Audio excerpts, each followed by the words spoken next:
नमस्कार। आज के इस वीडियो में हम बड़े से बड़ी संख्याओं का घनमूल मात्र 2 से 3 सेकंड में निकालना सीखने वाले हैं। उसके लिए आपको कम से कम छोटी संख्या यानी 1 से लेके 10 तक का घन कम से कम याद होना चाहिए। अगर आप 1 से लेके 10 तक का घन याद रखे हो तो घनमूल बहुत बड़ा से बड़ा आया होगा तो भी आप आसानी से निकाल लोगे।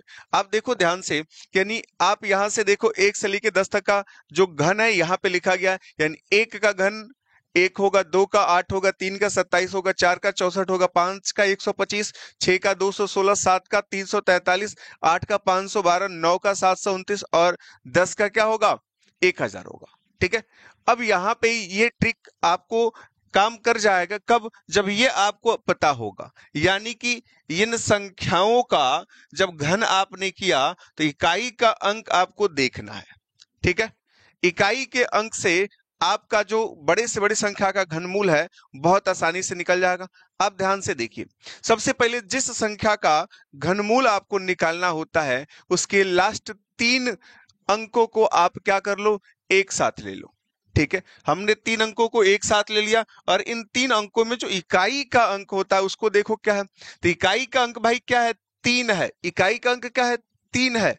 तो देखो यहाँ पे जो 3 है किसके घन में आया है, तो पता चला कि भाई 3 जो है वो क्या है, 7 के घन में आता है। तो इससे ये पता चला कि ये जो संख्या दी गई है इसका जो घनमूल होगा उसका इकाई का अंक क्या होगा, 7 होगा। बात समझ में आई। तो आपने यहाँ लिख देना है इकाई का अंक तो क्या हो गया, 7 हो गया। अब बाकी अंक कैसे ढूंढोगे, तो आप देख रहे हो कि इसके आगे सिर्फ क्या बचा है, एक संख्या, यानी सिर्फ 4 बचा हुआ है। अब आप 4 को देखो कि 4 किन के बीच आता है, तो ये पता चला भाई 1 और 8 के बीच 4 आएगा। आएगा कि नहीं।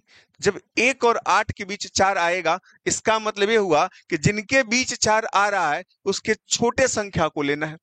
तो छोटी संख्या क्या भाई, 1 का क्यूब देखेंगे तो क्यूब नहीं लेना, सिर्फ संख्या को लेना है। तो 1 और 8 के बीच 4 आएगा तो ये क्या होगा, इसकी छोटी संख्या क्या हो गई, 1 हो गई। तो आपको यहाँ पे क्या लिखना, 1। इससे ये पता चल गया कि यहाँ पे 17 का जब क्यूब करोगे तो इतना आएगा, अर्थात इतने का जो घनमूल है वो क्या है, 17 है। ठीक है। अब दूसरे वाले का चेक करो, तो इसके हम क्या करें, लास्ट 3 नंबरों को हमने क्या किया, एक साथ ले लिया और उसके इकाई का अंक देखेंगे। तो अब इसका इकाई का अंक क्या है, 1 है। 1 कब आएगा भाई, जब आपने 1 का क्यूब किया तब जाके 1 आएगा। इसका मतलब इसका इकाई का अंक तो 1 हो गया। क्लियर है। अब यहाँ पे देखोगे 9 है, क्या है, 9। तो 9 इनमें से किन के बीच आएगा, तो कहोगे 8 और 27 के बीच 9 आएगा।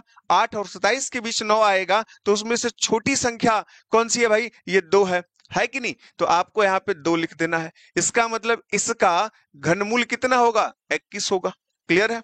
चलो अब इनमें देखो, इनमें आप क्या करो, 3 संख्याओं को हमने क्या किया भाई, एक साथ ले लिया और इसमें इकाई का अंक देख रहे हैं तो 4 है। तो 4 यहाँ पे देखो, यहाँ पे क्या है, 4 का क्यूब जब करोगे तब इकाई का अंक पे क्या आया, यहाँ पे 4 आया। इसका मतलब ये हो गया कि यहाँ पे क्या होगा, जब यहाँ से देखोगे इसका जब घनमूल निकालोगे तो इसका इकाई का अंक क्या होगा, 4 आएगा। बात समझ में आ रही है। अब उसके बाद देखें कि यहाँ पे 3 अंक और बचा है, वो कौन सा भाई, 157 है। 157, 157, 125 और 216 के बीच आएगा। तो 157, 125 और 216 के बीच आएगा। तो इनमें छोटा संख्या कौन है, ये 5 है। तो आपको यहाँ पे क्या लिख देना है, 5 लिख देना है। बात समझ में आई। इसका मतलब यहाँ पे जितना ये आपको यहाँ पे दिख रहा है ना क्यूब रूट में, इसका घनमूल कितना होगा, 54 हो जाएगा। ठीक है। यहाँ पे आपको भी फिर अगले पॉइंट में देखो, 3 हमने क्या किया, अंकों को एक साथ लिया। इसमें इकाई का अंक क्या है, 3 है। इकाई का अंक 3 है, अर्थात आप देखो 7 का क्यूब करोगे तो इकाई का अंक क्या मिला है, 3 मिला है। यानी इसका इकाई का अंक क्या मिलेगा, 7 मिल जाएगा। अब यहाँ पे देखो 3, यानी जो बाकी शेष अंक बचा है उसको पढ़ो, वो 912 है। 912 कहाँ आएगा भाई, यहाँ आएगा। देखो 9 का क्यूब किया 729, 10 का क्यूब किया 1000।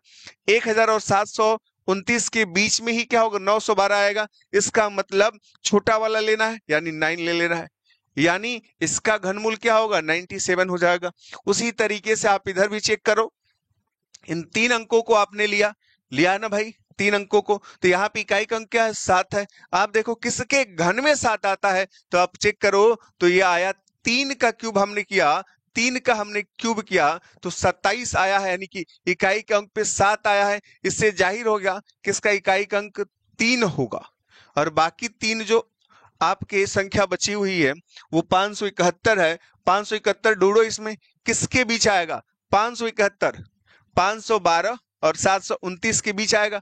इसका मतलब छोटा वाला अंक, यानी ये 83। इसका घनमूल 83 हो गया। बात समझ में आ रही है? तो अगर ये सारे के सारे तरीके आपको पता चल गए तो आप क्या करोगे? इसका आंसर कमेंट करके बताओगे कि ये वाला जो दिया गया है इसका घनमूल कितना होगा। बात समझ में आ रही है?